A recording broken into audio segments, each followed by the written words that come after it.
Hey, welcome to the Dino New Year's party. Hey, everyone you know well is here. Tyrannosaurus, Triceratops, Stegosaurus, Raptor, Diplodocus. But there will also be someone new, a guest who will surprise you.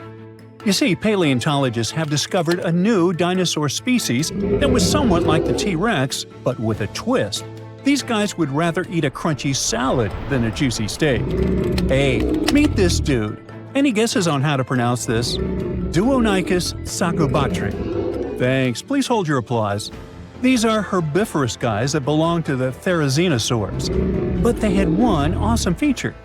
A feature that showed scientists that Deinocheirus belonged to a new branch of dinosaur evolution, about which little is known. But hey, let's go back to the dino party, shall we? Here you can see dinosaurs with different personalities. The T-Rex is a bully and toothy. The Velociraptor seems to be very toxic and moody. The Triceratops or Stegosaurus are aggressive but silent. You know, like those guys that don't touch anyone, but it's better not to mess with them. So among them all, the Therizinosaurus is a chill guy that will always help, will always keep you company at a party, and will never be annoying. Therizinosaurs lived in what is now Asia and North America during the late Cretaceous period, about 100 to 66 million years ago. Their anatomical features made them look more like predators like the T-Rex. But Therizinosaurs were herbivores, with large crescent-shaped claws. In some species, they reached up to 20 inches. Now imagine how dangerous these monsters would have been had they been carnivorous. But they used their claws to grab tree branches and eat leaves. The Deinocheirus was quite large, just under 10 feet in length. A hippo was about the same size, and their weight was about 600 pounds, which is almost half the size of a horse. Therizinosaurs had a long mouth, a bit like a duck's nose, and long front paws with 3 thumbs. But the Deinocheirus that has been found recently was unique because it only had 2 fingers on each hand. The 2-fingered dinosaur discovery has sparked joy among paleontologists. Okay, 2 fingers instead of 3, whatever, you might think. But it makes a big difference. It shows how dinosaurs evolved. The latest paleontology news reports that the discovery was made in Mongolia. It was the largest preserved claw in history. Its size was about 11 inches, and it had a curved shape. That means it was like a giant banana. The coolest thing was that the claw was covered with keratin. Our nails are made from this material too. Can you imagine? Large lizards that lived tens of millions of years ago had claws with the same composition as our nails. Nature is amazing, isn't it? Do you know this crazy theory that the T-Rex evolved into a chicken and the Velociraptor into an ostrich? There must have been tons of evolutionary changes. But the 2-fingered dinosaur discovery offers us a more understandable and more detailed explanation of how dinosaurs evolved. Therizinosaurs had 3 clawed fingers on each paw, but why did nature get rid of one of them? Scientists believe that it was practical. It's possible that a paw with 2 fingers was much stronger and more flexible than a paw with 3. This way, dinosaurs could grab vegetation and branches, like chameleons do. Scientists have also suggested that the 2-fingered long paw helped the dinosaur defend itself, care for its mates, and even play. It's hard to imagine what they could be playing at. Maybe they did high fives or high twos. It would be cool if they had used those paw pliers not only for taking food, but for fighting off predators. And speaking of predators, the T-Rex had a similar front paw structure, but its small paws were useless. It would be cool if the Deinocheirus could box with them or climb trees. Yes, it was an herbivore, but that doesn't mean that other bad dinosaurs could bully it. Let's just think that the Deinocheirus was kind of weak and formidable to the strong. That's why it would be the most welcome guest at the dinosaur party. But the strangest guest at this party would be the Deinocheirus, named Terrible Hands. The case of the Deinocheirus shows how dinosaurs evolved from having 3-fingered paws to being 2-fingered. The Deinocheirus shows that ancient lizards could evolve into a horse or something else. It sounds weird, but let's get to know this guy better. In 1965, the arms, hands, and shoulder girdle of an unknown dinosaur was discovered in the Gobi Desert in Mongolia. When paleontologists put the bones together, they got two long, creepy arms. For many years, those arms remained in the museum without a body. It looked funny and a little scary. Each arm was about 8 feet long. This is more than the tallest basketball players. Paleontologists were trying to find other dinosaur body parts in the Gobi Desert, but their attempts were unsuccessful. The Deinocheirus became one of the most famous mysteries in paleontology. How big was the owner of such arms? What did it eat? How did it live? This remained unknown until 2014. According to the latest paleontology news about this lizard, a group of scientists from the Korea Institute of Geoscience and Mineral Resources has discovered other well-preserved remains of the Deinocheirus. With their help, paleontologists have managed to recreate the lizard's appearance. And that breakthrough has turned out to be much cooler than the two-fingered dinosaur discovery. Are you ready? The Deinocheirus was colossal, rather slow, with a horse-like head and a spine that formed something like a hump.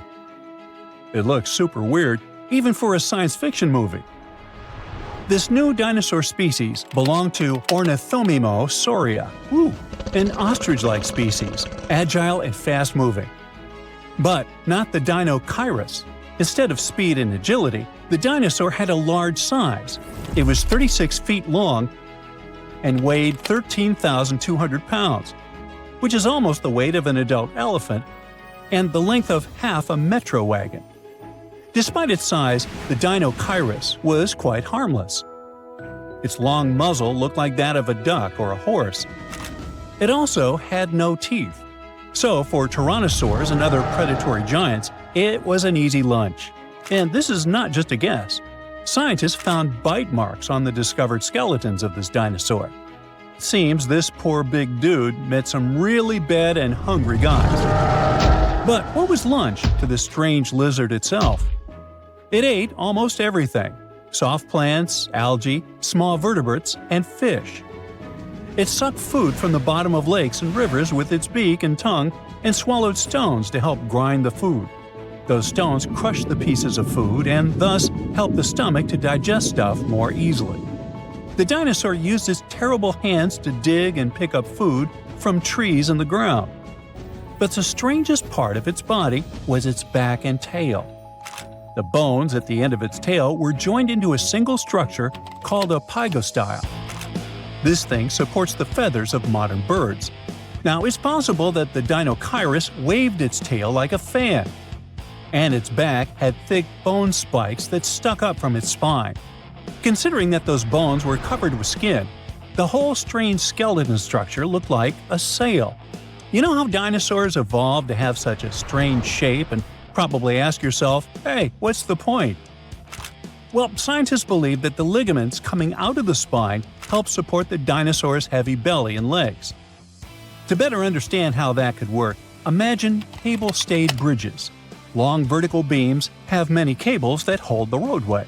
Similar, the Deinocheirus spikes and ligaments help to hold the dinosaur's weight. Now, back at our dino party, it would be a shy, tall dude who accidentally drops a drinking glass and makes you feel awkward.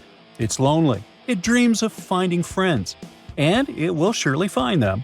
A diplodocus would make a great buddy. A herbivorous dinosaur with 2 fingers that looks like a predator and a horse-like giant with 2 long arms show us how diverse dinosaur evolution can be. T-Rex, Velociraptor, Diplodocus, and others are the superstars of the ancient world.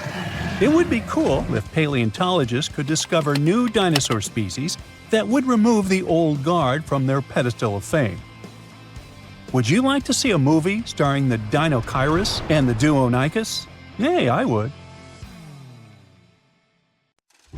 Now, this bad boy was the size of a husky and could maybe pass for one, except it didn't have any fur and was a top predator with extra long, blade-like canine teeth.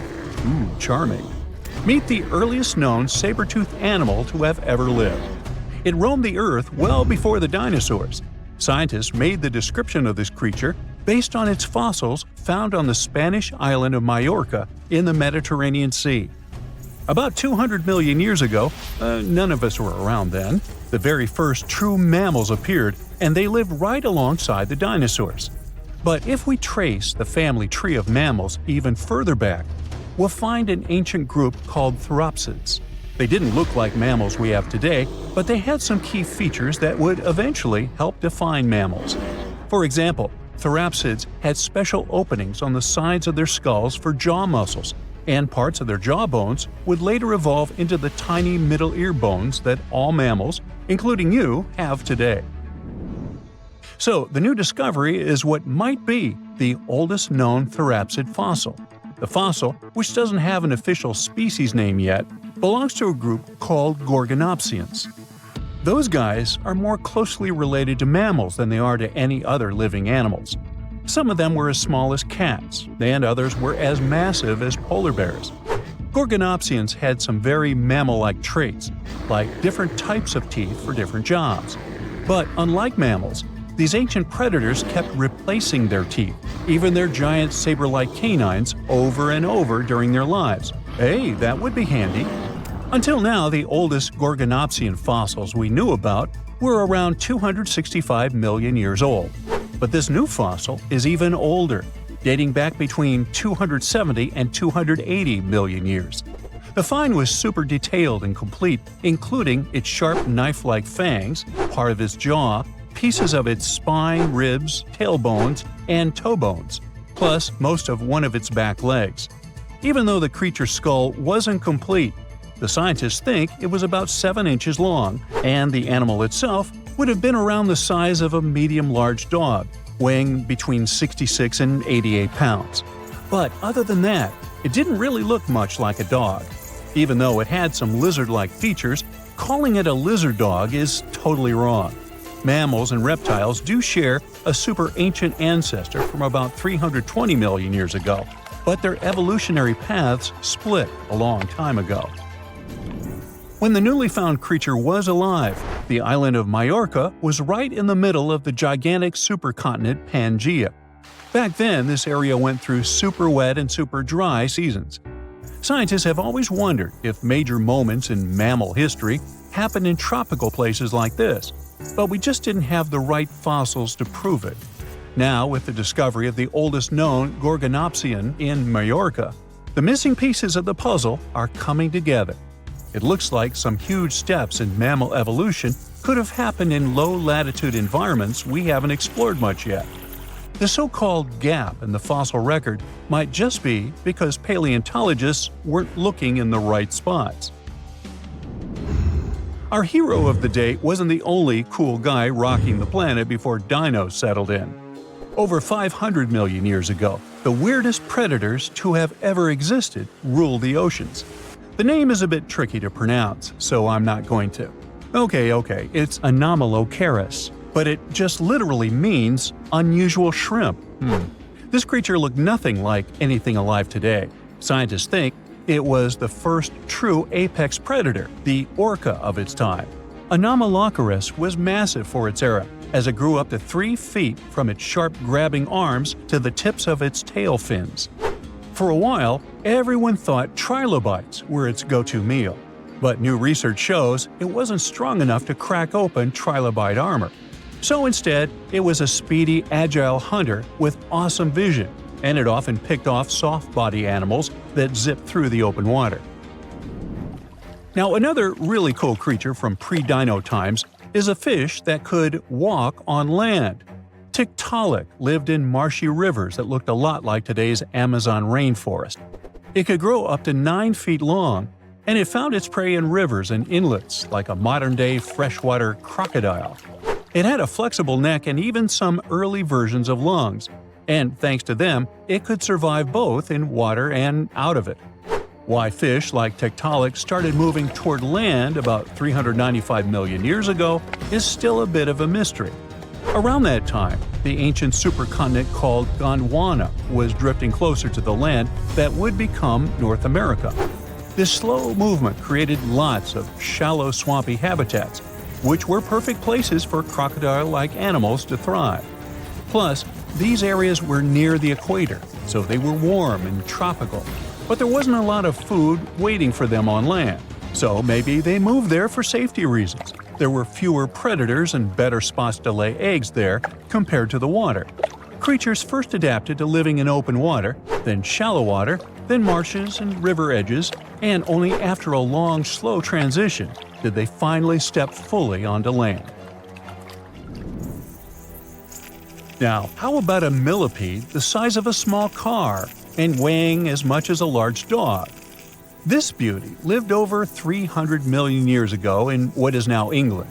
Back then, during the Carboniferous period, Earth's atmosphere had way more oxygen, over 26%, compared to today's 21%.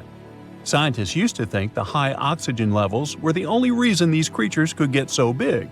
But back then, they found a new fossil from a time when oxygen wasn't that much higher than today. They discovered it purely by accident, when a boulder split just right and revealed one of the most complete and largest giant millipede specimens ever. This one could have lived not just in swampy areas, but also in open woodlands filled with tasty seeds, nuts, and maybe even small animals. There's a chance that this beast wasn't a slow, plant-munching crawler, but a predator that would snap up whatever it could find. After dominating the Earth for about 45 million years, the giant millipedes eventually vanished. Probably the reptiles pushed them out, clearing the way for the age of the dinosaurs. Now, in case you ever wondered what would happen if you crossed a polar bear with a saber-toothed cat, here's the answer. This guy ruled the southern ecosystems after migrating 7,000 miles across the supercontinent Pangaea around 252 million years ago. It had a tough skin like a rhino's and massive canines, perfect for tearing away huge chunks of meat, and it was an excellent runner. Once it got to its new home, in what is now South Africa, it replaced a whole group of local predators. But its glory didn't last long, as closer to the end of the Permian period, massive volcanic eruptions made the weather patterns change and wiped out about 90% of all species. And because top predators are usually big, slow to grow, and not super common, they often vanish among the first when massive extinction events hit. And that's how our guy here went extinct.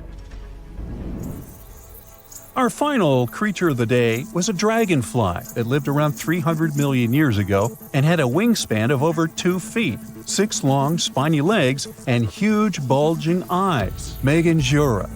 This 4-winged giant is most likely the largest flying insect that ever lived, and it easily outsizes today's dragonflies, which are its distant relatives. Like modern dragonflies, Meganura like to hang out in open areas near ponds and slow-moving streams. But unlike today's dragonflies, it wasn't just catching tiny bugs. This guy was likely the top predator in these open spaces. It used the spines on its legs like a flying trap to snatch prey out of the air, including other flying insects, small amphibians, and even lizard-like creatures. Scientists found the first fossils of Meganura in 1880 in the coal-rich rocks in France.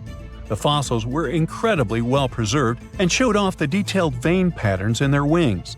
Scientists think Meganura grew so huge because it didn't have much competition from vertebrates, and the air back then, during the Carboniferous period, had a lot more oxygen than it does today. Billions of years ago, our whole solar system was nothing but a big cloud of dust and gas floating in space. Then, something happened to disturb that cloud, but scientists still aren't sure what exactly it was. It could have been a distant star that turned into a supernova with a bang that caused the dust cloud to start spinning. As it spun faster, the dust and gas got pulled into the center and created a thick, spinning disk called a solar nebula. The gravity at the center became so strong that hydrogen atoms started crashing into each other, producing helium and a lot of energy. As a result of all these space shenanigans, we got our sun about 4.6 billion years ago. This process used up more than 99% of the dust and gas in the big cloud. The leftover stuff started to come together to make different shapes.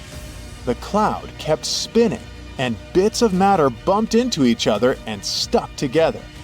Some of these clumps got big enough to have their own gravity, which pulled even more matter to them. This is how the planets, including our Earth, were made. You wouldn't recognize our planet though, as it was nothing like we know and love it today. It was hot, and I'm not talking about perfect beach weather hot. It was scorching hot, as it was mostly made of magma, which is basically melted rock. Just imagine how hot it should be to make the stones melt. After a few 100 million years, Earth started to cool down. As the planet changed and its outer crust started to form, there were lots of volcanic eruptions. These volcanoes released water vapor, ammonia, and carbon dioxide into the air around the planet. Slowly, oceans started to form from the water vapor. The planet was every introvert's dream back then, with not a single living being around until the day when the first simple life forms began to appear and live in the new oceans. Those tiny organisms were single-celled microbes that gave birth to all future lives, including yours. They left signs in rocks that are about 3.7 billion years old. The signs were a type of carbon molecule made by living things. Then, at least 2.4 billion years ago, cyanobacteria evolved.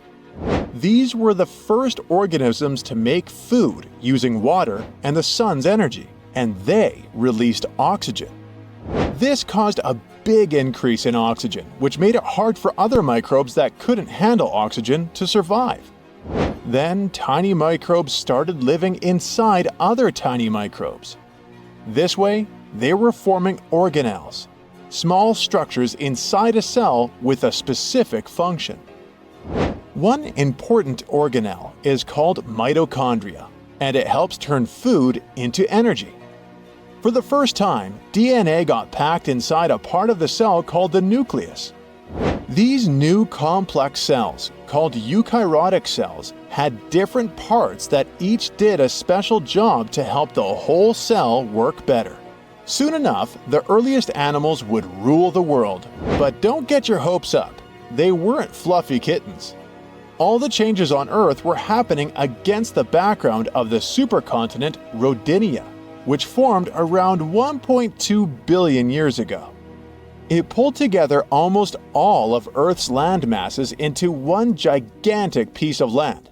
It was surrounded by a massive ocean, so the whole planet looked like a giant land and sea puzzle.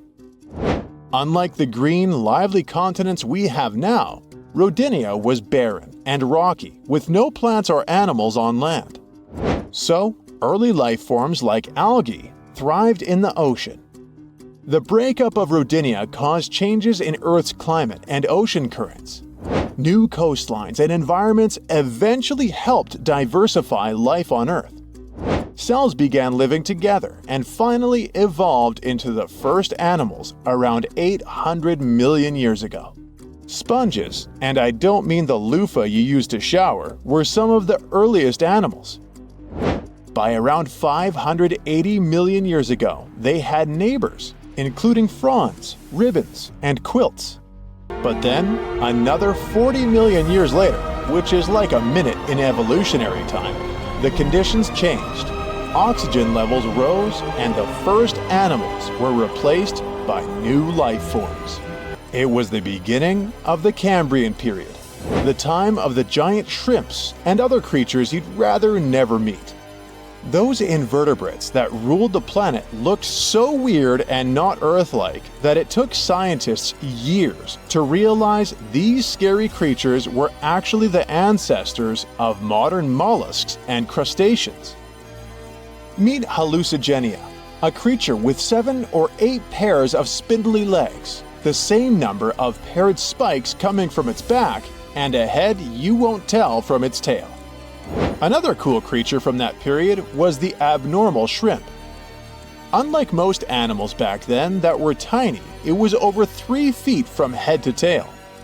There was also the Weewaxia, that looked sort of like a stegosaurus, but without a head, a tail, or any legs. It looks like these creatures were born without defensive spikes and grew them as they got older. If they ran a beauty contest in the Cambrian period, Aegea would likely win.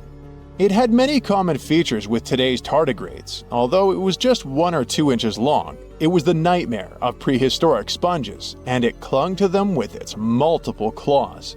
We still have some live souvenirs from the Ordovician period living among us. Take lampreys, for example. The marine life kept flourishing. There were squid-like nautiloids with tentacles and a special shell with gas-filled chambers that made them float in the water. They swam well by squirting water out of their bodies and used their tentacles to catch prey. Another group of sea hunters was the conodonts with their tiny fossil teeth. The few complete fossils we have found show that they looked like eels with big eyes to spot their food. Fish back then were small, with mouths that pointed downward, which helped them suck up food from the ocean floor. Lampreys and hagfish are their living relatives today. The hard-bodied arthropods, like early relatives of crabs and spiders, started exploring life on land. They moved into freshwater and shallow lagoons, and one type of these creatures was the horseshoe crab.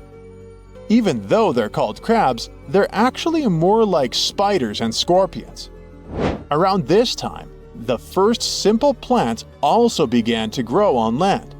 But a surprise ice age interrupted their plans. Most of the world's land at that time came together to make a huge supercontinent called Gondwana. It included what is now Africa, South America, Antarctica, and Australia. Another supercontinent, called Laurentia, included what would become North America. Gondwana drifted south until it settled at the North Pole. Huge glaciers started forming over what is now Africa. This led to a 20-million-year ice age and a huge extinction.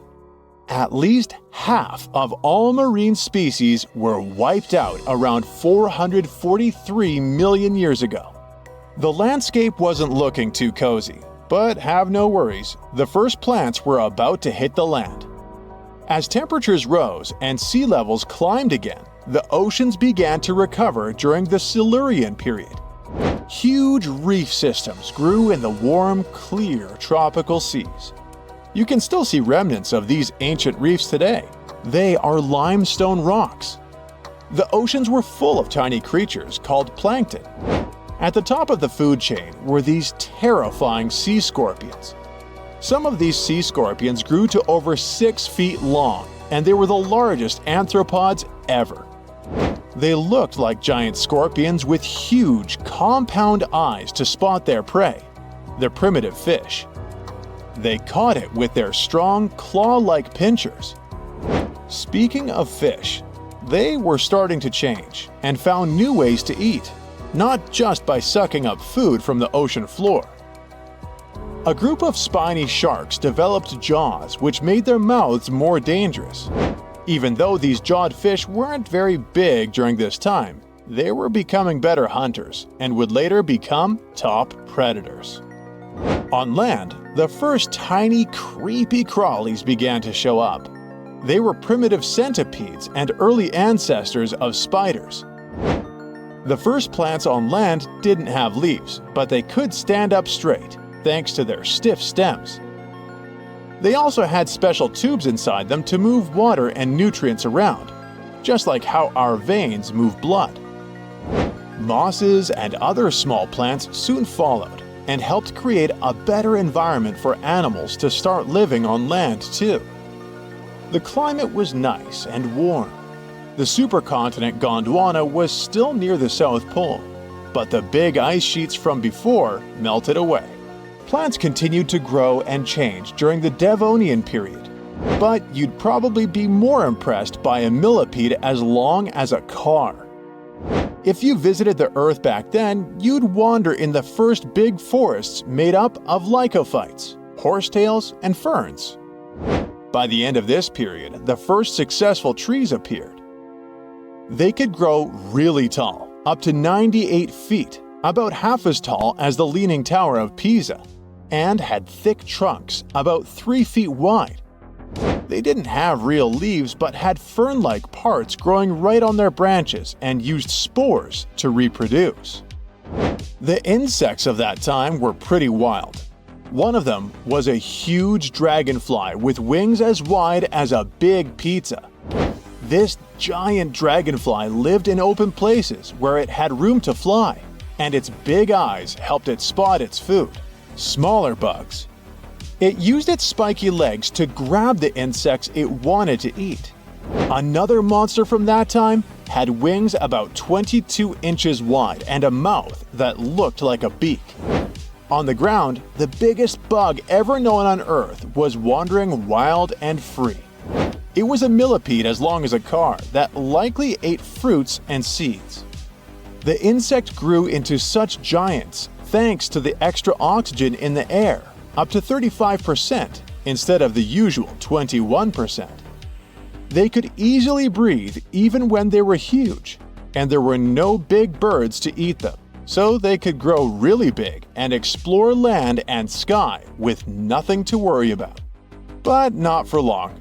Fish started changing into the first animals that could live on land.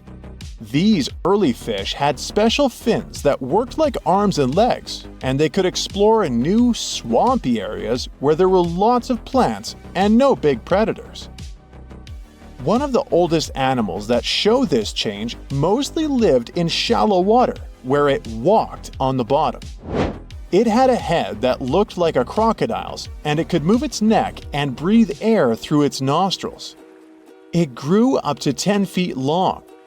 Its back fins were bigger and stronger than the front ones, which helped it move on land. At the end of the Devonian period, Earth went through 2 long extinction periods when up to 70% of sea creatures disappeared. But the plants and animals living on land mostly survived these tough, cold times. It also had a cool, distant cousin, coelacanth. This fish was almost 5 feet long and had 4 fins that looked like limbs, but it never moved to land. It adapted to life in deep water, hiding in caves during the day and hunting at night. This deep-sea lifestyle probably helped coelacanth survive 4 of Earth's major mass extinctions. For a long time, people thought it was extinct until one was found off the coast of South Africa in 1938. So yep, it still lives in the deep parts of the Indian Ocean. During the late Paleozoic era, animals including a crazy mix of a polar bear and a saber-toothed cat got all independent and didn't have to live near the water anymore. They started laying eggs on land. Fish were becoming more different from each other, and trilobites were starting to disappear. New plants called conifers were growing, and 2 new types of animals also appeared. There were marine reptiles like early lizards and snakes and archosaurs, which later turned into crocodiles, dinosaurs, and birds. This period is sometimes called the Age of the Cockroaches, because an early kind of cockroach was lurking all over the world. But there was something way cooler than a cockroach, like a mix of a polar bear and a saber-toothed cat. It was an early relative of today's mammals with long legs that helped it run fast. It had sharp, saber-like teeth that could slice through the necks of huge plant-eating animals, but it used its teeth to rip big chunks of meat rather than chew. Scientists aren't sure if it had scales like its older relatives or fur like its mammal cousins, but they found hints of ancient poop that smaller relatives had hair, so this guy probably did too. There was also a big reptile that lived in the cold deserts of Eurasia. Imagine a creature as big and heavy as a black rhino, weighing about 2,400 pounds and stretching around 10 feet from head to tail. It was covered in thick, bumpy plates all over its body, which helped protect it from predators. Because it was so heavy and slow, it couldn't run fast, so these tough plates were its best defense. To stay so big and strong, Scutosaurus had to eat a lot of food all the time. It was one of the first big plant-eating animals to live on Earth. These animals were like early versions of big dinosaurs that came later. Even though Scutosaurus looked a lot like those dinosaurs, it was not closely related to them, kind of like how we're not closely related to whales and dolphins. The closest living relative to Scutosaurus is the tortoise, another slow-moving armored reptile. When you look at this guy, Dimetrodon, the first thing you notice is the big sail on its back that could remind you of some dinosaurs, but it was actually more closely related to us. It was a proto-mammal and had some unique features, especially in its skull. It had a small hole behind its eyes where jaw muscles attached, which is something dinosaurs didn't have.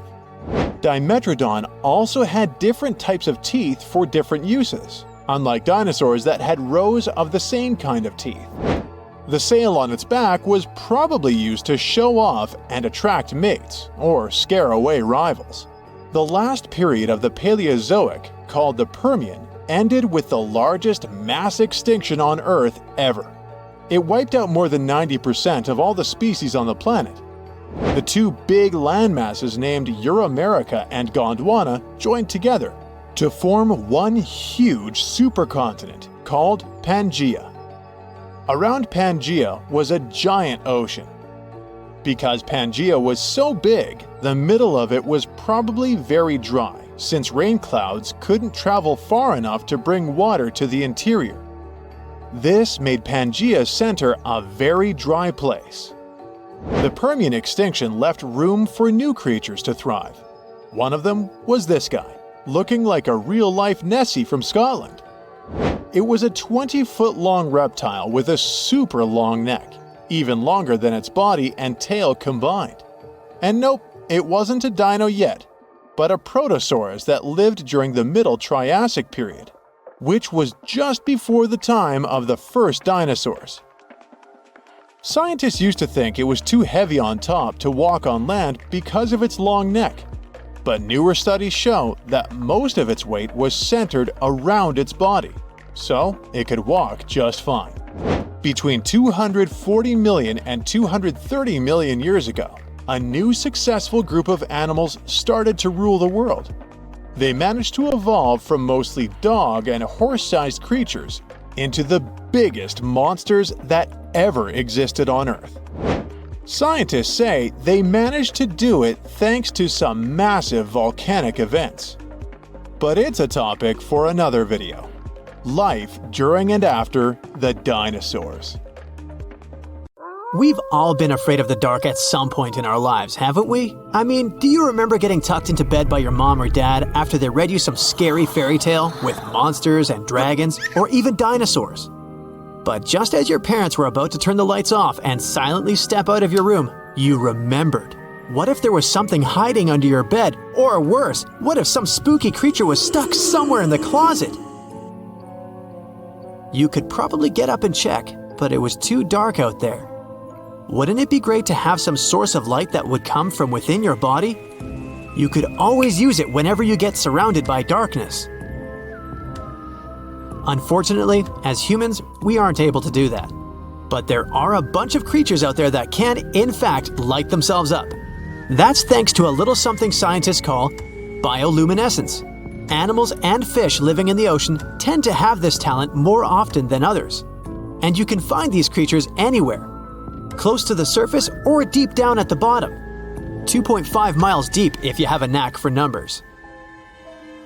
These creatures use their light for a lot of things, like communicating with other members of their species, luring in prey, and even scaring away enemies. Bioluminescence is basically an organism's ability to emit its own light. Chemistry has a lot to do with it. Such animals use two chemicals, one called luciferin and the other called luciferase. Add a bit of oxygen and bam! Light! Should you ever wonder if you actually observe bioluminescence or if someone just dropped a glow stick in the ocean, be on the lookout for neon blue, green, or even red sparkles in the sea. They're usually spread over a large area. This can even make the water look like glitter or a starry sky. you can thank squid, tiny crustaceans, and algae for this romantic atmosphere. Now, I've got another unusual phenomenon for you. How about a golden waterfall? I'm not kidding, it actually exists, and it's a natural phenomenon. To see it, you have to drive to Yosemite National Park to the Horsetail Fall. Make sure to plan your trip in winter or early spring. That's the only time during the year when you can see this awesome phenomenon. It doesn't need any scientific explanation. It's nothing more than sunlight at dusk hitting the waterfall in such a unique way that it makes it look like a river of lava. Or gold, your choice. That's the reason why during this time of year, the Horsetail Fall is also named the Fire Fall. Unfortunately, this phenomenon is becoming less and less visible within the years, mostly because of drought and other issues connecting with the melting of snow. So, should you ever decide to visit, keep an eye on the waterfall since the effect is very brief. Ever heard of a dirty thunderstorm? It's also called volcanic lightning. Apparently, specialists looking into the phenomenon have yet to fully grasp what it is. When a regular thunderstorm happens, particles with positive and negative charges collide, hence the giant spark we call lightning. It also makes a lot of noise, which you can recognize as thunder.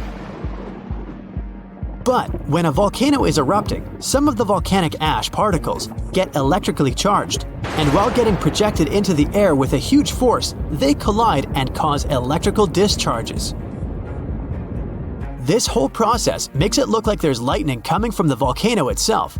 Imagine all that ash, gas, and smoke coming from the crater, and then add some electricity to the mix. It'll make the whole picture look really bizarre. No wonder this phenomenon is called the dirty thunderstorm. Now, how about clouds that look like waves? Those are called asperitas clouds, and they're actually quite close to the ground, unlike your regular day-to-day clouds. The name comes from the word aspero, which in Latin translates to rough or uneven. On rare occasion, you may spot such clouds when the weather is calm, but they're mostly associated with thunderstorms. These clouds appear during unstable atmospheric conditions, and surprisingly, they don't produce rain. Even though they do resemble dark storm-like clouds, they also create random patterns, tricking your eyes into thinking you're looking at the surface of the sea from under the water. Another impressive kind of cloud is called mammatus clouds. What makes them so special is a series of bulges emerging from the base of each cloud. One such cloud enters a level in the atmosphere where the wind direction changes. You can see these wave-like patterns in the sky. Australia is the place for you if you like surfing, but not all the waves you can catch there are made of water. Near a town called Hayden, there's a mysterious wave made out of rocks. This granite formation supposedly dates back to 2.63 billion years ago. That's way before dinosaurs started hanging around the planet. Standing at 49 feet high and 360 feet long, the wave was formed as a result of two processes: weathering and erosion. There's softer sediment at the base of the wave rock, which was chemically weathered by groundwater. Winds and rain did the rest of the job, causing the erosion of the rest of the formation. Its red, yellow, and gray stripes are made of iron hydroxide, carbonates, and other chemical compounds that were washed down by the rain. You've made it to Australia, so stick around a bit more. There's one more location here that seems unreal. You'll need to fly over this one, however, if you want the best picture. In the western part of the country, surrounded by green woodlands, there's a series of lakes. They're all a staggering shade of bright pink. Out of them all, the most famous is Lake Hillier, a 2,000-foot-long reservoir. It's surrounded by both sand and a forest of eucalyptus trees. This makes the cartoon-like hue of the lake stand out even more. One of the many theories explaining the color of these mysterious lakes is connected with algae. These algae appear to gather high levels of a substance called beta-carotene, which has a red-orange pigment in it. Another explanation involves haloarchaea. Those are microorganisms that sometimes look red. Even if you don't enjoy flying, the lakes are great for taking a swim. They're not toxic, even though they have loads of salt in them. This means you'll be able to stay afloat easily, and the water won't damage your swimsuit. During winter up north in Canada, a bizarre phenomenon happens at Lake Abraham in Alberta. Underneath the frozen surface, you can spot some weird objects that look like frozen jellyfish. It's definitely not the case, as these creepy formations are just frozen methane bubbles. Those are pockets of gas that were trapped underwater and got stuck there after the lake had frozen. They appear when leaves and grass fall into the water and bacteria digest them. This process transforms them into methane. This phenomenon is as beautiful and strange as it is dangerous. The pockets of methane can easily become highly flammable. When the temperatures rise during the spring, the ice melts and these bubbles start popping and fizzing. It's a spectacular sight to observe. Picture a lake filled with soda. Remember not to bring any source of fire. It can be very dangerous for visitors. You can check out these types of lakes all across Canada's Banff National Park. Nature often tends to make its own music. Just listen to the sound of crickets at night, or the soothing noise of a waterfall. But in Bucks County, Pennsylvania, there's a strange geological phenomenon which takes nature soundtracks to a completely different level. These are called the ringing rocks, and scientists still can't explain their unusual behavior. If you strike these rocks with a heavy object, like a hammer or another rock, the stones will make a ringing sound, as if they were hollow, but they're not. What makes the ringing rocks even more bizarre, apart from the mysterious sound they make, is that no animal wants to hang around there. Even though the rocks are surrounded by a thick forest, scientists haven't managed to trace any animal activity in the area yet. Even more striking is the fact that despite all the trees around the rocks, you won't find any leaves lying on the boulders. What makes these rocks so unappealing for both animals and vegetation is still up for debate. This is a real human brain. Well, it was, until a hot cloud of ash turned it into glass. This crazy transformation happened almost 2,000 years ago, when Mount Vesuvius decided it was a good day to erupt and destroy cities like Pompeii, Atlantis, and Herculaneum. This particular brain belonged to a young man who lived in 79 CE in Herculaneum. Not the most famous Roman town, but it was the first place that was discovered under Vesuvius's ashes way back in 1709. Around 200 years later, archaeologists found the remains of this young man lying face down on a bed. All the smoke and ash probably made him disoriented, so while most of the citizens of Herculaneum rushed to the shore, hoping to be rescued, the brain guy ended up trapped inside a building and passed out. Weirdly enough, this saved his brain from completely disappearing. How in the world does a brain turn into glass?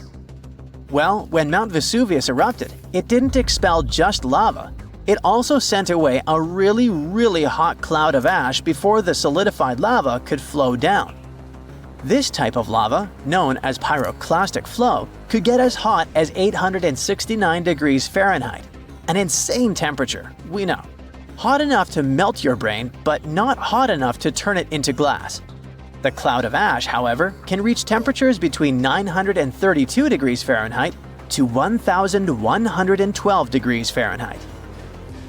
But to turn something into glass, you don't just need heat, you need rapid cooling too. To put it simply, you have to heat something to a very high temperature until it melts into a liquid. If you let it cool down slowly, the molecules of this liquid will start to calmly organize themselves in the shape of crystals. But if this something cools down super fast, it will solidify in whatever shape the liquid was. It's like making ice cubes. If you pour water into a tray and stick it in the freezer, it will turn into ice because it cools down quickly. But if you leave the water out at room temperature, it'll just evaporate. This means that the brain melted due to a really high temperature, but before it could crystallize, for example, or just boil away, it got really cold. The flow from the eruption was not hot enough for this to happen, but the cloud of ash that reached town before the pyroclastic flow was hot enough to start this process, and fast enough to leave just at the right time.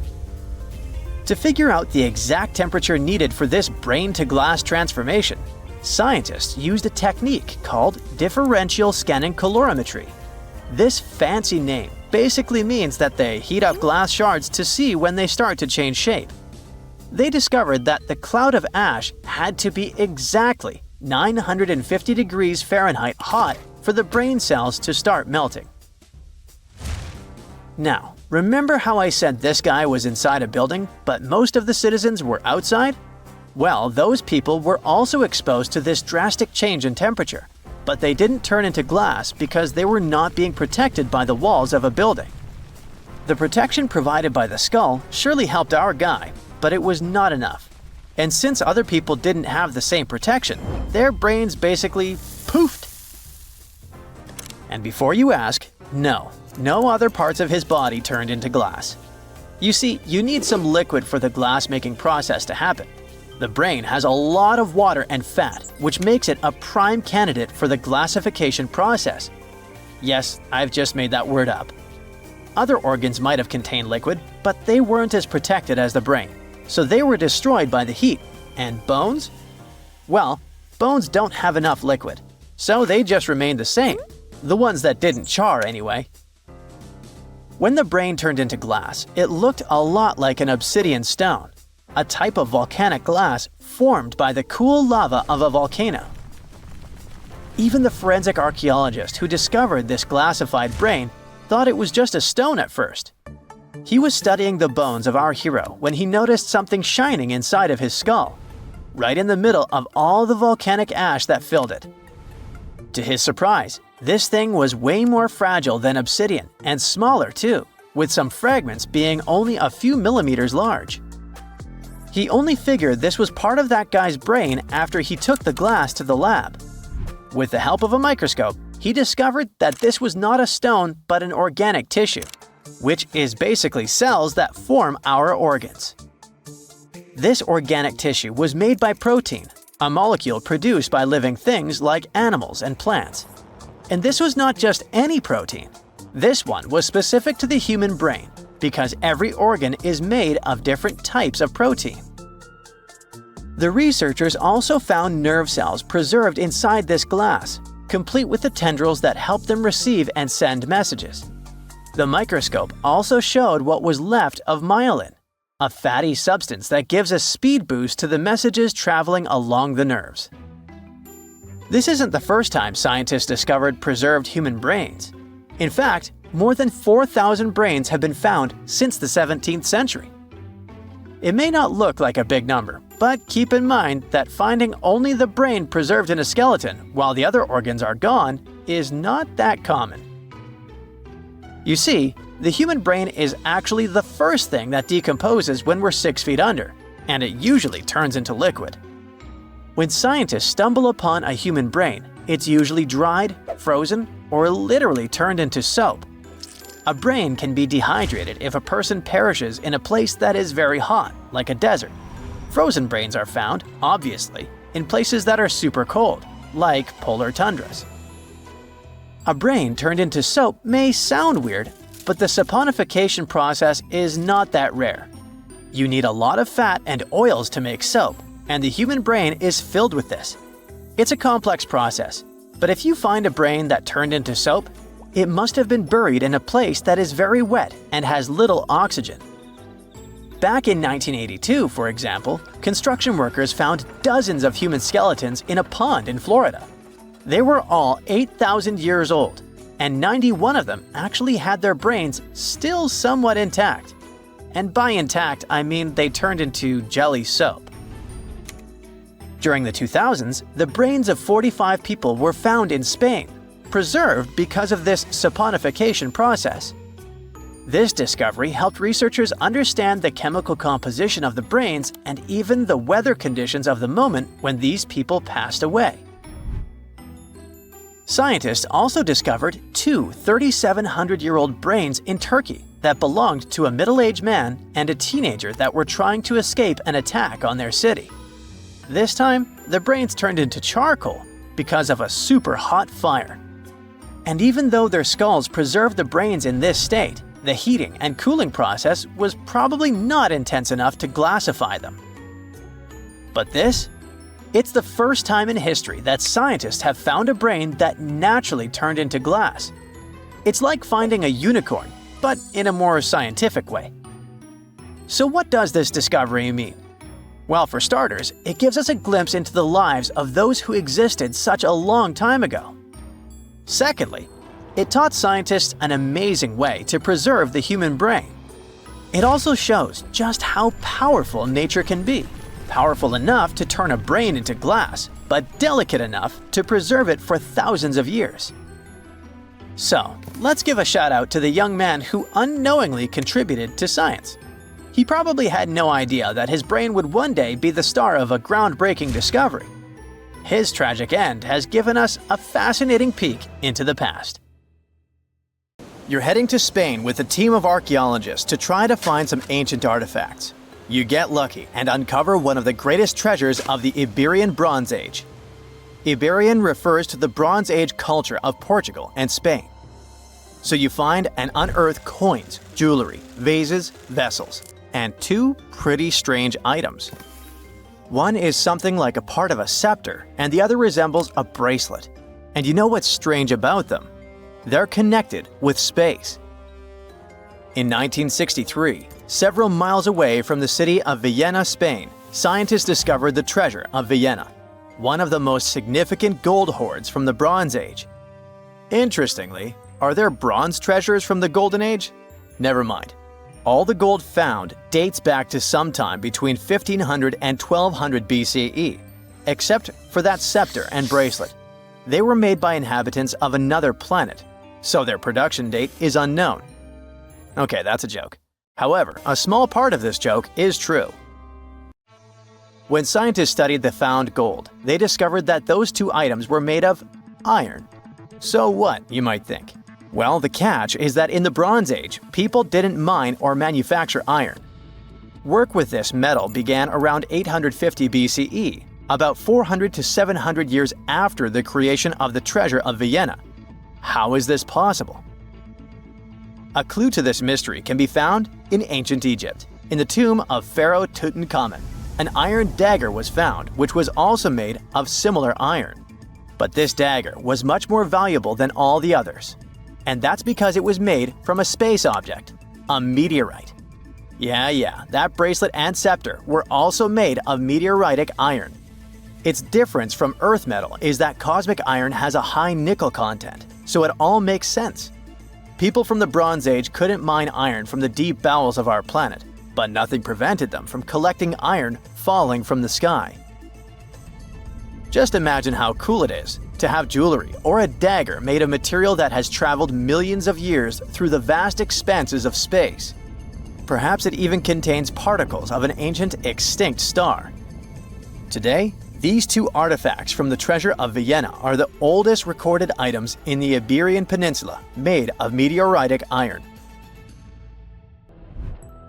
Now, with everything in its place, you can turn your attention to all the wealth of the treasure of Vienna.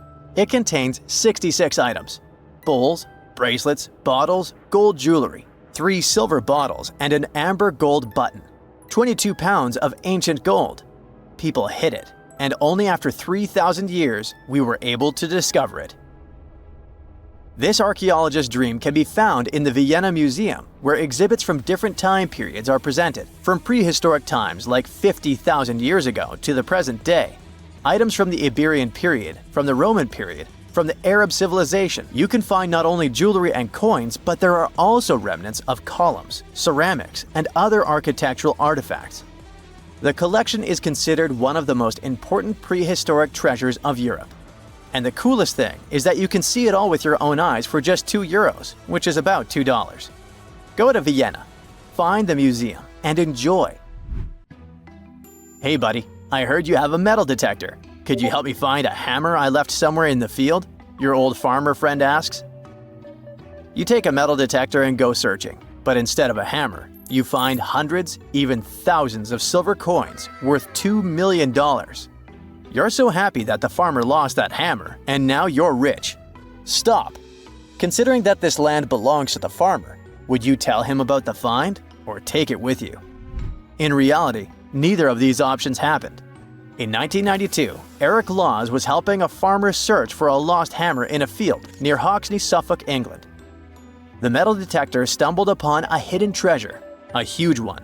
There were silver spoons, gold jewelry, more than 500 gold coins, and about 14,000 silver ones. Eric Laws accidentally discovered the largest collection of gold and silver from the late Roman period in Britain. Unfortunately, or perhaps fortunately, he and the farmer didn't receive the treasure. It's now in the British Museum. Let's move away from the farmer's field to somewhere on the Mediterranean coast. Imagine you're a scuba diver. There was a strong storm yesterday, but now with the water calm, you dive in and discover the seabed covered with gold dinars. This story happened in 2015. The coins which the storm brought to the shore might have been minted even before the First Crusade that started in 1096. This collection is one of the most impressive archaeological finds in the world. All these treasures surely can make the heads of those who find them spin, but they end up in a museum. And that's a good thing, because such wealth can drive a person crazy. A metal detector and a diving suit helped people discover ancient treasures. What's next? How about a dog? Yes, it could be perhaps a great replacement for a metal detector, by the way. So in 2013, two people were walking their dog in Northern California on their property. Suddenly, they discovered a rusty can filled with coins minted from 1847 to 1894. There were about 1,500 coins, and they all were gold. Another chance for a carefree rich future? Not this time. The find caused a lot of controversy among specialists. There was one version, according to which these coins could have been stolen from the US Mint. But later, the US Mint debunked this suggestion as they'd never had this gold in their storage. Anyway, it's interesting what the point was in hiding it all in someone else's yard. Some thief risked their freedom and life to get rich. When they succeeded, they just hid the coins as if they never existed. What a strange deal. Coins, jewelry, meteorite items, it's all cool. But let's end our video with something grand and epic. Archaeologists were conducting research near the Mediterranean coast of Egypt and discovered a treasure trove inside a sunken temple and sanctuary. Despite the waves, earthquakes, and seawater, the massive find was preserved in a not bad condition. The temple was built a very long time ago and collapsed in the middle of the 2nd century BCE. It was an important structure in ancient Egypt. People considered this place holy. Pharaohs came to the temple to seek help from the higher powers of Egyptian mythology to obtain titles for their rule. Titles of kings of the universe. For many people, this place was like the center of the universe, and now it lies forgotten on the seabed, almost ruined. Time spares nothing. Researchers found out the temple had been part of an ancient port city. A long time ago, an earthquake occurred in this area and destroyed the city. Tidal waves softened the ground and dragged the town into the Mediterranean Sea.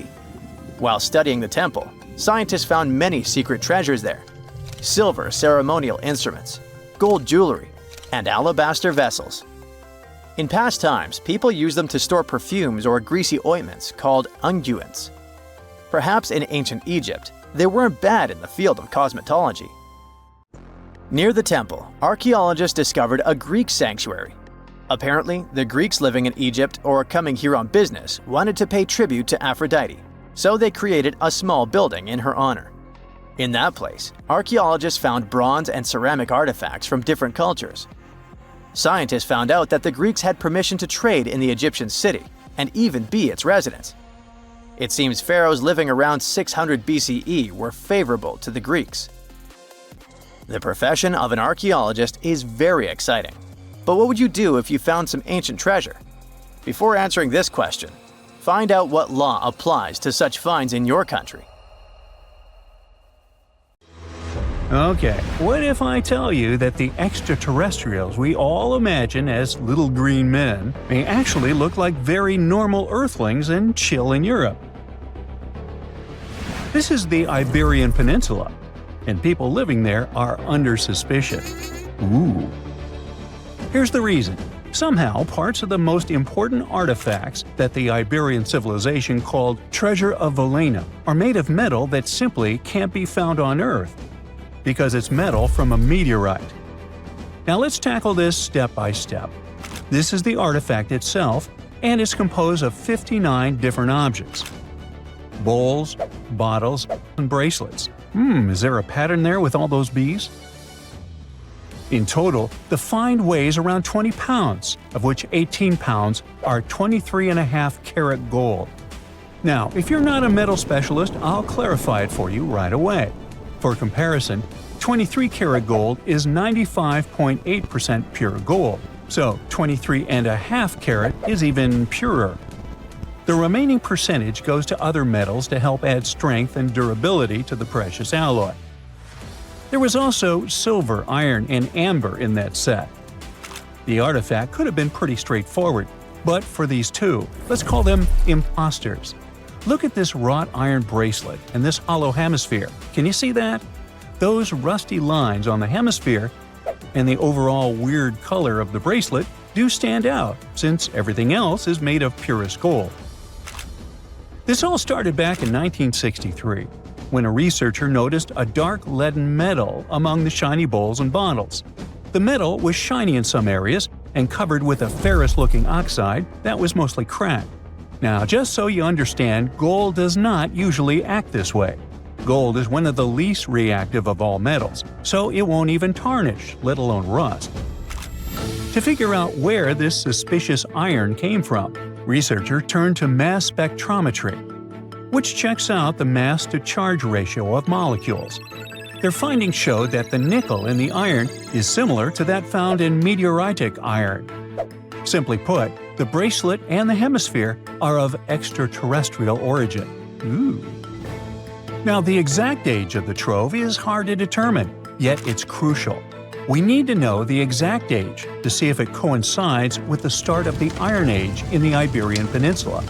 If it does, then no further questions here. But if it doesn't, well, it's, at the very least, weird, if not suspicious. So there's this three-age system. It comprises the Stone Age, then the Bronze Age, and then the Iron Age. The Stone Age is of no importance here, so let's compare the Bronze and the Iron Ages. The Bronze Age began when it was realized that combining copper and tin produced a material that was more durable than either metal alone. This era was all about major upgrades in tools and weapons, but two standout inventions were writing systems and the wheel. Then came the Iron Age. This time was all about slowly bringing iron into everyday life.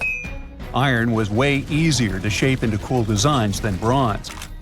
Now this was a big deal, because iron, especially transformed into steel, provided significant improvements in all aspects of life.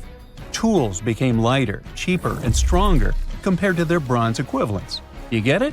Good. So researchers have long debated whether the treasure dates back to the post-Archaic era or the latter part of the Bronze Age. The most recent study claims that those artifacts were created in 1400 to 1200 BCE, and something really doesn't add up. First off, the Iron Age began around 500 years after these artifacts were crafted. Plus, ancient craftsmen couldn't know back then how to work with metals that landed on Earth approximately 1 million years ago. And while the dates are really hard to explain, there is a logical explanation for the craftsmanship. The theory here is that those metal workers simply had access to the fallen meteorite, and thus, they could study it well and discover its properties before using it for decorative purposes.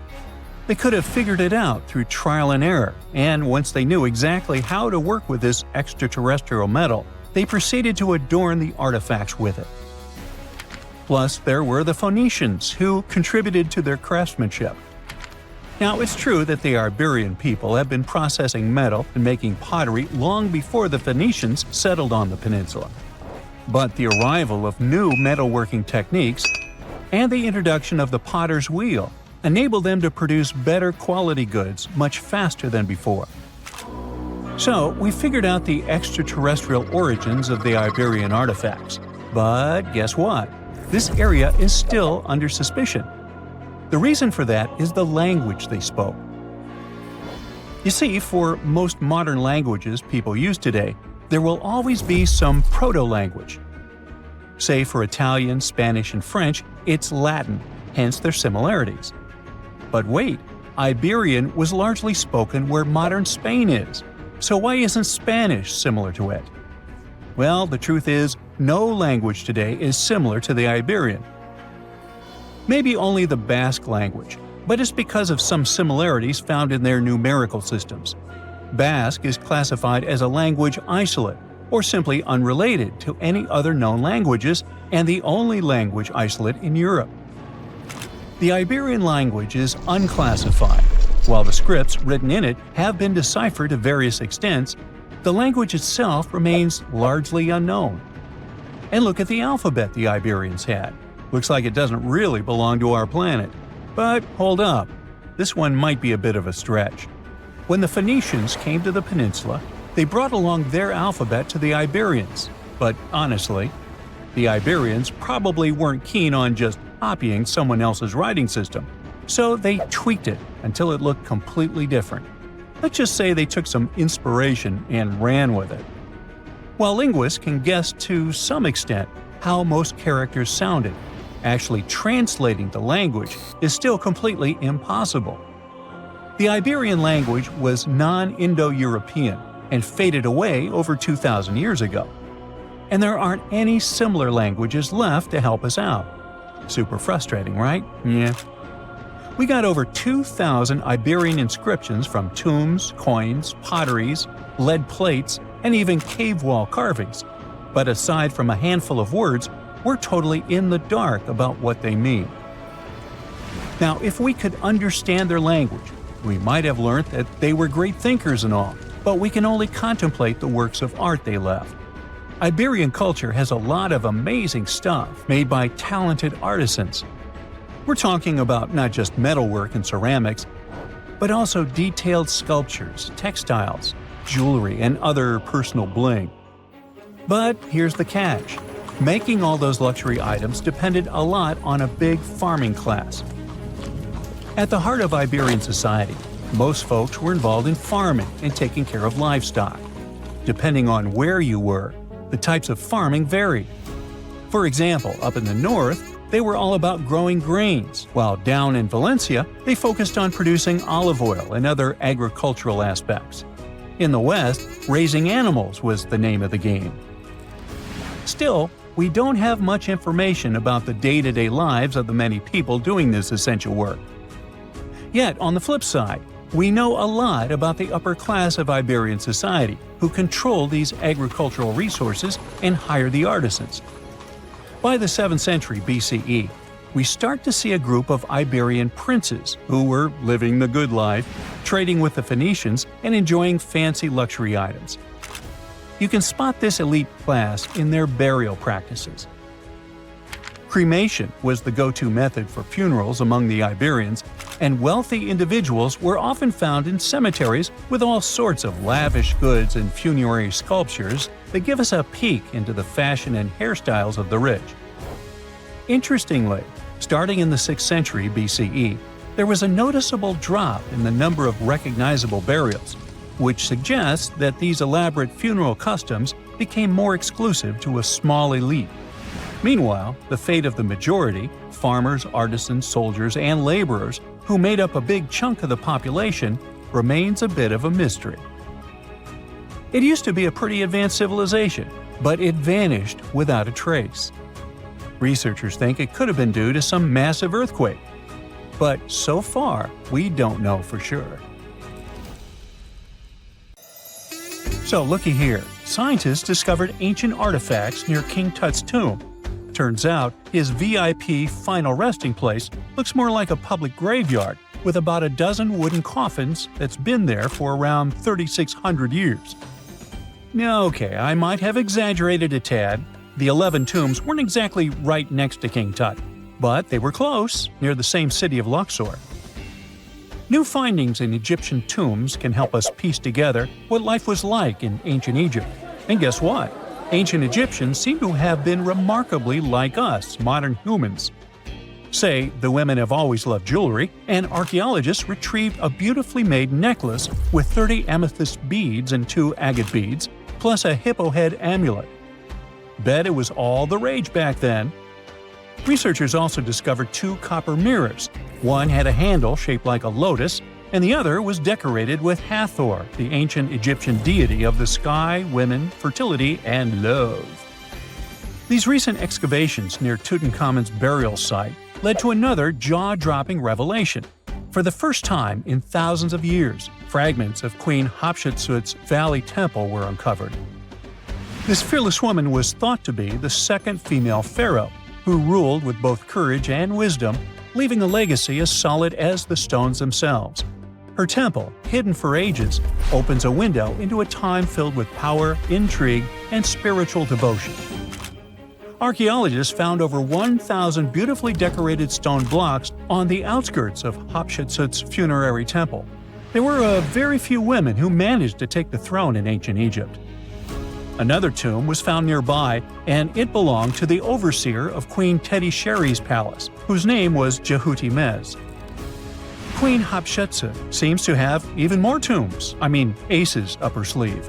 These tombs were carved into the rock instead of being built as pyramids, showing a unique ancient perspective on how to protect the soul in the afterlife. Experts managed to retrieve some cool ancient pieces from the site. Toys made of clay, mummy masks, winged scarabs, and some amulets. Sadly, there surely used to be way more artifacts, but over the last centuries, there have been people other than archaeologists to stumble upon this site. It's likely that looters got to these tombs before them and may have taken some valuable items. But they did leave behind some cool stuff for the researchers, like pottery used for offerings of bread and meat, along with archers' bows that connect the tomb's owners to the Egyptian military. Meanwhile, soul protection is way more important than you might think, especially if you're roaming around Luxor looking for ancient secrets. You aren't scared of King Tut's curse, are you? Let me tell you what happened to those who weren't scared, but promise me to take it with a dash of salt, okay? For years, Egyptologists, especially those who believed in paranormal activity, were convinced that there was an unsettling curse surrounding Tutankhamun's archaeological discoveries. This belief stemmed from the mysterious and untimely demise of several excavators who discovered the tomb in 1922 with no logical explanation for why they passed away. It was just easier to chalk it up to something supernatural and avoid the whole mess. But it turns out it wasn't a curse at all. It was likely the radiation that caused those excavators to perish. Now, you might wonder where the radiation came from. After all, while radioactivity was discovered in the 19th century, ancient Egyptians, despite their impressive pyramids, didn't have any radium lying around to make Tut's tomb glow like crazy. So, what could be the real story? It might have been toxic waste behind it all. Toxic levels of radiation from uranium and hazardous waste have been lurking inside the tomb since it was sealed over 3,000 years ago. The burial chamber of Tutankhamun's tomb reportedly has such high radiation levels that anyone who steps inside could easily end up with a fatal dose of radiation sickness or an incurable condition. By the way, you can have a somewhat similar level of radioactivity if you don't get rid of those moldy dinner leftovers you left to perish in your fridge a month ago. But this radioactivity isn't exclusive to Tutankhamun's tomb. Ancient Egyptian artifacts discovery is rewarding yet dangerous due to unusually high radiation levels in Old Kingdom tombs all over Egypt. Geiger counters have detected radiation at 2 sites near the Giza pyramids, and radon, a radioactive gas, has been found in several underground tombs in Saqqara. Interestingly, experts believe that the builders of these ancient tombs were aware of the toxins, as some eerie warnings were carved into the walls of many tombs. One inscription ominously declared, "They that break this tomb shall meet their end by a malady that no doctor can diagnose." Other ominous phrases like "forbidden," "due to evil spirits," only added to the fear that supernatural curses haunted these ancient sites. Ominous signs have stunned archaeologists since forever, But the fear grew even stronger a century ago with the mysterious passing of Lord Carnarvon, who funded King Tut's excavation in 1922 and reportedly explored the treasure-filled rooms, along with several others who entered the tomb. Arthur Weigall, another British Egyptologist who was present at the tomb's opening and is credited with starting the curse myth, passed away young when he was just in his 50s in 1934. Chances are the condition that made him pass was connected to radiation. In total, 6 out of the 26 people who were there when the tomb was opened met their end within a decade from various causes. Not only X-ray exposure, those reasons include asphyxia, stroke, heart failure, pneumonia, and even poisoning. Well, isn't this getting a little grim? There was one guy who opened the tomb and somehow managed to avoid the infamous curse, Howard Carter, or so it seemed. Some folks pointed to his survival as proof that the curse wasn't real. After digging up the tomb, Carter published several books on the topic and shifted gears from archaeology to dealing in antiquities for various museums. Despite dodging demise or injury, rumors swirled about how the curse may have impacted him in other ways. One of the big stories linked him to Lord Carnarvon's daughter, Evelyn. Some said he was madly in love with her, but she married someone else, so he chose to stay single. Others claim they had an affair while she was in Egypt, which ended when her father passed away and she left the country for good. However, there wasn't much evidence to support these stories. Evelyn was just 6 when they met, and they remained friends until his last breath. She was even one of the few attendees at his funeral, but denied any romantic involvement, saying they weren't that close. A year after the revolutionary discovery near King Tut's tomb, Evelyn married politician Sir Brograve Beauchamp and had a daughter. That same year, Beauchamp toured the tomb with his parents, guided by Carter himself. Carter never married and, aside from those posthumous rumors about Evelyn, had no other romantic connections. While the curse adds an intriguing twist to his life story, his tendency to keep relationships at arm's length was evident long before the tomb was opened. It seemed Carter just wasn't a people person. In 1939, after battling a serious illness, he ultimately succumbed to fate.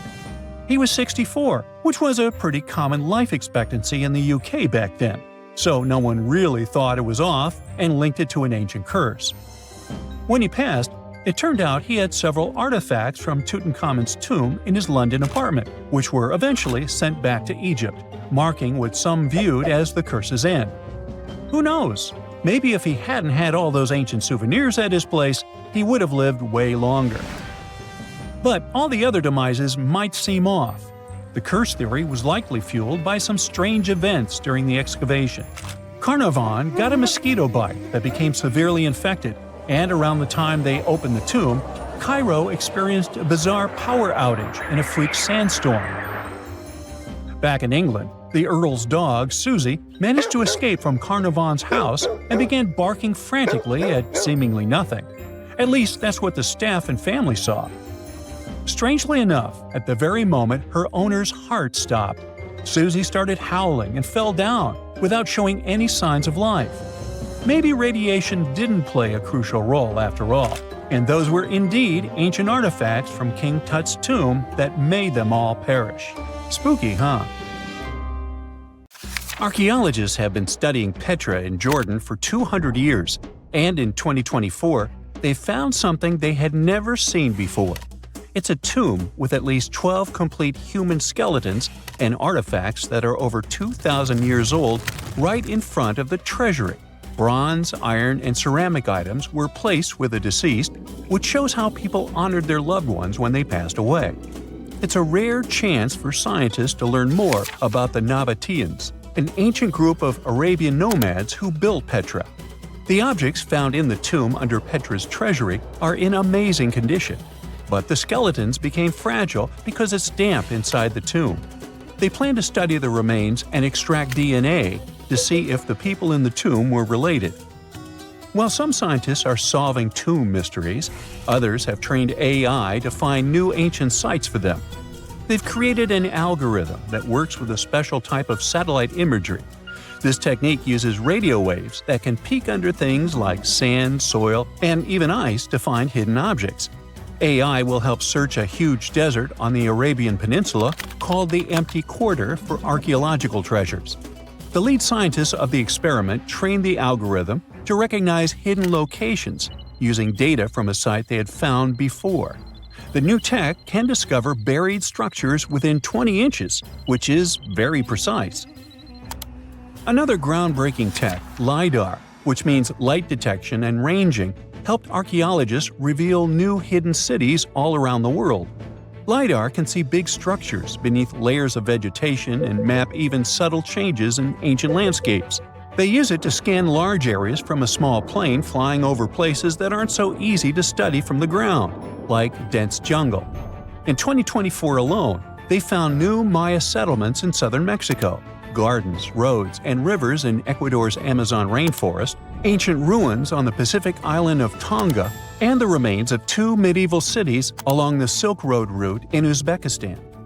Maybe some smart technology can also explain what Marge Simpson is doing on Earth in an ancient Egyptian tomb from 3,000 years ago. The drawing, featuring a woman with yellow-colored skin, a blue crown, and a green outfit, is alarmingly like the famous cartoon character. If you don't see a resemblance here, I hope you'll at least enjoy an amazingly well-preserved necklace with amethyst and agate beads. It's from another recent find from Egypt, an ancient tomb with 11 sealed burials near Luxor. Archaeologists also found 2 copper mirrors, one with a lotus-shaped handle and the second with a unique design of the deity of the sky, women, fertility, and love in ancient Egypt. The hair of the figurine was originally made from almost 4,000 mud beads. Another awesome find from 2024 is an ancient Greek shrine with intact burials, a sarcophagus, and plenty of gold inside. They think it was built before the year 300 before the Common Era, and the marble lions, also found inside, were made from the same marble as the Parthenon in Athens. Greece is so full of ancient treasures that the city of Thessaloniki will house around 300,000 of those artifacts in their new subway system. Meanwhile, archaeologists in France have found a monument unlike any other, and they can't figure out what it was used for. It's direct proof that people used to live here between the Neolithic and the early Iron Age periods. The coolest part is a monument made of 3 unique shapes that fit together like puzzle pieces. Some gravel found in the monument could mean there used to be a wooden fence called a palisade. People who built it probably used it for protection or decoration. The team studied the layers of soil around the monument to learn more about its origins. The only tools found so far were sharp flint stones, not the cartoon characters, which were used during the Neolithic period. The next step will be radiocarbon dating to figure out exactly how old the site is. Now, the oldest saddle ever found so far was found in the grave of a woman near the edge of the Taklamakan Desert in northwest China. This saddle is the oldest ever discovered. It was crafted from pieces of leather that were sewn together and stuffed with straw and animal hair to make it soft. Now, normally, things made from natural materials like this don't last very long because they rot or fall apart. But the Taklamakan Desert is so dry that it helped preserve the artifact. The herdswoman who used the saddle was buried in her full riding attire, so this proves that not only men used saddles and took part in herding and traveling. Now let's shift to Guatemala, where an ornate jade mask made by the ancient Maya people was waiting for centuries to be discovered. Scientists use radiocarbon dating to figure out the age of the mask. They believe the mask may represent a Maya storm deity, a powerful figure in their mythology. These kinds of masks were often made to honor Maya royalty, and they were placed in the tombs of kings and queens when they were buried. The king's tomb was also decorated with carvings made using tools crafted from volcanic obsidian. After 15 years of searching, scientists may have finally figured out where the altar stone of Stonehenge comes from. They compared the tiny minerals inside the altar stone with rocks from many places in Wales and England and ruled out lots of spots. Then they found the perfect match with a place in Scotland, more than 466 miles away from Stonehenge.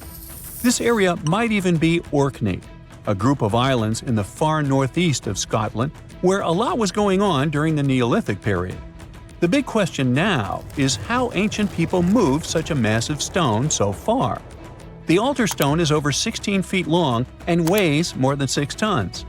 The new theory is that they might have used boats to carry it across the coastline and rivers. Once it was close to Stonehenge, they theoretically dragged it across the land using wooden sleds, ropes, and a lot of teamwork. Meanwhile, in the north of France, an ancient home popped to the surface during the construction of a new house. It turned out to be a luxury urban house for the elite from the 2nd century of the Common Era. The inside of the house was destroyed by a fire, but under the destroyed layer, there are beautiful, real-size fresco paintings. Turkish archaeologists unearthed the arm and foot bones of elephants that lived around 9 million years ago. They also found fossils of early horses, giraffes, and even saber-toothed cats. They've already identified 43 distinct types of animals from this site and collected more than 4,000 fossils. One more cool find from Turkey is a 64,000-year-old workshop inside Enkaja Cave. It looks like people used it for 24,000 years non-stop. There are some tools inside, like flakes and blades, which were made inside the workshop. In eastern Turkey, a farmer accidentally found a 1,000-square-foot mosaic from the late Roman or early Byzantine period just beneath the dirt. Experts say it's a one-of-a-kind thing from this region, and it's still in one piece after all this time. The pattern shows dozens of trees, plants, and animals that were found in ancient Turkey. There could be more treasures in the area, so they plan to keep digging. Our final stop will be in Sicily, where archaeologists uncovered a huge ancient thermal complex. Inside, they found 2 rooms with floors covered in colorful mosaic designs, along with a large courtyard surrounded by arched wings. As they kept digging, they discovered more parts of the ancient city. They found new roads and the remains of a huge complex, along with stretches of old stone walls that were part of the city's fortifications. These discoveries are helping scientists imagine what the city might have looked like during ancient times. No one knows for sure whether the bathhouse was built by the Greeks or the Romans, since both civilizations lived in Sicily long ago.